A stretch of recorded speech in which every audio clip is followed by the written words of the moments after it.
जिल्ह्याची खबरबात या बातमीपत्राचे प्रायोजक आहेत Mac Care super speciality hospital Ahmednagar.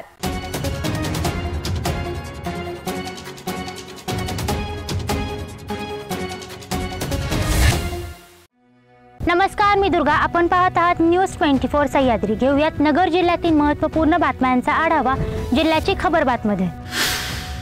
गावापासून दूर झाडाझुडपात दारूचे अड्डे थाटल्याचे अनेक उदाहरणे आहेत, मात्र वन विभागाच्या जागेत हातभट्टी अड्डा सुरू होता। विशेष म्हणजे दारू तयार करण्यासाठी चक्क सरकारी तलावाचेच पाणी वापरत असल्याचा धक्कादायक प्रकार राज्य उत्पादन शुल्क विभागाच्या भरारी पथकाने केलेल्या कारवाईतून समोर आलाय। पोलिसांच्या या कारवाईने परिसरात खळबळ उडाली आहे। रस्त्याची निकृष्ट कामे करणाऱ्या ठेकेदारावर कारवाई करा, अशी मागणी हिवाळी अधिवेशनात आमदार डॉक्टर किरण लहामटे यांनी केली। निकृष्ट काम करणाऱ्या ठेकेदारांवर कारवाई करणार असल्याचे आश्वासन सार्वजनिक बांधकाम मंत्री रवींद्र चव्हाण यांनी यावेळी दिले। कर्नाटक गजकेसरी पूज्य गणेशलालजी महसा यांची दीक्षा जयंती आणि राष्ट्रसंत आचार्य आनंद ऋषीजी महसा यांची 110वी जयंती साजरी करण्यात आली। यावेळी आनंदाम येथे झालेल्या कार्यक्रमात मालेगाव येथील सुराणा परिवाराच्या सहकार्यातून साकारलेल्या स्वाध्याय भवनाचे उद्घाटन राजेंद्र व शर्मिला सुराणा यांच्या हस्ते झाले। यावेळी नवकार महामंत्र जाप करण्यात आला। ग्रामीण भागात शिक्षण घेताना प्रभावी नियोजन आणि प्रामाणिक प्रयत्न या जोरावरच यश प्राप्त करता येऊ शकते, हीच यशाची गुरुकिल्ली, असे प्रतिपादन अपर जिल्हाधिकारी अरुण आनंदकर यांनी केले। रयत शिक्षण संस्थेच्या श्रीगोंदा येथील संकुलातील महाजी शिंदे विद्यालयात आयोजित कार्यक्रमात ते बोलत होते।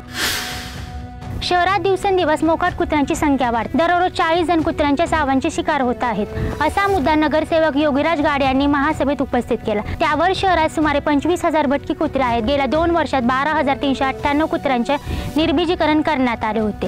त्यासाठी 1,17,00,000 रुपये खर्च केल्याचे कोंडवडा विभागाचे अधिकारी डॉक्टर सतीश राजूरकर यांनी सांगितले। त्यावर खोटी कागदपत्रे जोडून कुत्रे निर्बीजीकरणाची बिले काढल्याचा आरोप करीत नगरसेवक कुमार वाकळे, माजी महापौर बाबासाहेब वाकळे, नगरसेवक योगीराज गाडे यांनी अधिकाऱ्यांचे वाभाडे काढले। जिल्ह्याची खबरबातमध्ये घेऊया छोटीशी विश्रांती। रोखोक पत्रकारिता, निर्भीड बाणा आणि कणखर भूमिका, महाराष्ट्राचा सखा, सत्याचा पाठीराखा, शब्दांचं सामर्थ्य, विश्वसनीयतेची उंची, न्यूज 24 सह्याद्री। विश्रांतीनंतर तुमचं पुन्हा एकदा स्वागत। पाहूयात पुढील बातम्या। बहुचर्चित आणि बहुप्रतीक्षित सिलिंग कायद्यात सुधारणा करण्यास आज विधिमंडळाची मान्यता मिळाली। आता खंडकरी शेतकऱ्यांना भोगवटा वर्ग 2 म्हणून वाटप केलेल्या जमिनीचा भोगवटा वर्ग 1 करणे शक्य होईल। त्याचा खंडकरी शेतकरी व सिलिंग जमिनी मिळालेल्या भूमिहीन माजी सैनिक दुर्बल घटकांनी लाभ होईल। गावठाण हद्दीपासून 5 किलोमीटर अंतरावरील जमिनीचा सार्वजनिक प्रयोजनासाठी उपयोग करण्याचा मार्ग सुकर होईल। त्यामुळे या मान्यतेला एक वेगळे महत्त्व आहे, अशी माहिती राज्याचे महसूल मंत्री राधाकृष्ण विखे पाटील यांनी दिली। स्थानिक आमदारांच्या सांगण्यावरून यापूर्वी मला मडी देवस्थानाच्या अध्यक्षपदावरून काढण्यात आले होते। मी या विरोधात न्यायालयात गेलो, मला न्याय मिळाला आणि पुन्हा अध्यक्ष झालो। आताही अध्यक्षपदावरून काढण्याचा हक्क आमदारांच्या निवासस्थानीच विश्वासांच्या बैठकीत शिजला। मी भाजपचा पदाधिकारी असूनही मला मुद्दाम त्रास देण्याचा प्रकार सुरू असून या संदर्भात उपमुख्यमंत्री देवेंद्र फडणवीस यांनी भेट घेऊन आमदारांविषयी तक्रार करणार आहे, असे मडी देवस्थानचे अध्यक्ष संजय मरकडे यांनी बुधवारी पत्रकार परिषदेत सांगितले। केंद्र सरकारने कांद्यावरील निर्यात बंदी उठवावी, शेतीमाल व दुधाला भाव वाढवून द्यावा, यासाठी कोळगाव फाट्यावर काल सकाळी 10 वाजता श्रीगोंदा साखर कारखान्याचे अध्यक्ष व काँग्रेसचे जिल्हाध्यक्ष राजेंद्र नागवडे यांच्या उपस्थितीत रास्ता रोको आंदोलन करण्यात आलं। श्रीगोंद्याचे तहसीलदार डोकळे यांना निवेदन देण्यात आलं। तालुक्यातील राशीन येथील करमाळा चौकात वारंवार होणारी वाहतुकीची कोंडी तात्काळ दूर करा, अन्यथा आंदोलन करण्याचा इशारा बहुजन समाज पदाधिकाऱ्यांनी केला आहे। याबाबत पोलीस निरीक्षकांना निवेदन देण्यात आले। यावेळी दत्तात्रय सोनवणे, विकास कदम, विजय आडाव, शंकर सोनवणे, स्वप्नील आडाव, गंगासागर सोनवणे, अजय भैलुमे पदाधिकारी उपस्थित होते।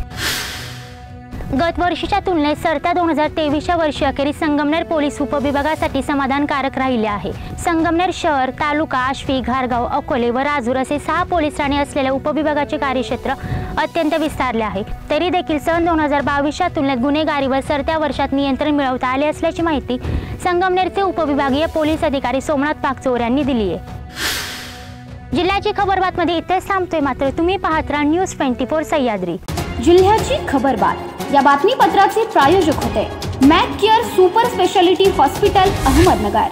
शब्दांचं सामर्थ्य, विश्वसनीयतेची उंची, न्यूज 24 सह्याद्री।